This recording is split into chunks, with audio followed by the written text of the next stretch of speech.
Okay, good morning, everyone. Hope everybody enjoyed the show so far. Today, my topic, by the way, I'm Stephen. Today, my topic is how ARM's machine learning solution enable vision transformer at the edge. I won't go very deep into what is the mathematics behind the transformer, but I will focus on what is our solution and then what is the use case, how you can use our solution to focus on the transformer application. So, but first slide, still, start from the beginning, and then what is transformer? I think there's a very, very famous paper here, Attention is All You Need, in published in 2017, as Brian just mentioned. I think the structure here, I think many people are already familiar with this one. You can see there's a diagram of the transformer. So I would say this is a very highly scalable network architecture from our perspective on the self-attention mechanism. So left-hand side, the encode, then at the other side, the decoder.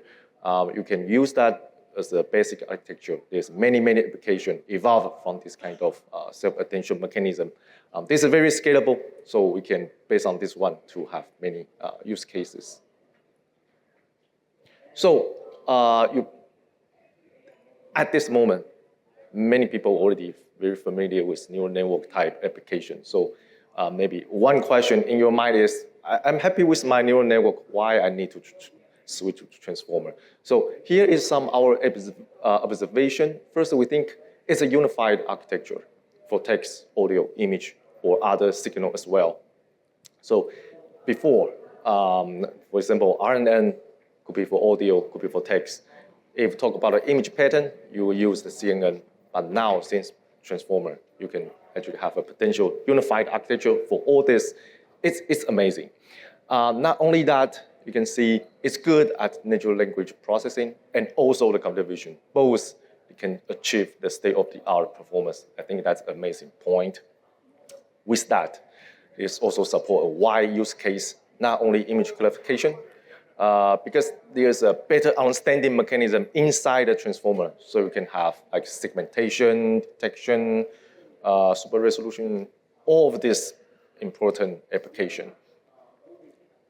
So transformer in video or the vision application, the first thing is while CNN have some limitation in that with, for example, inductive bias or some locality limited by your convolution matrix size. I think transformer since it use attention.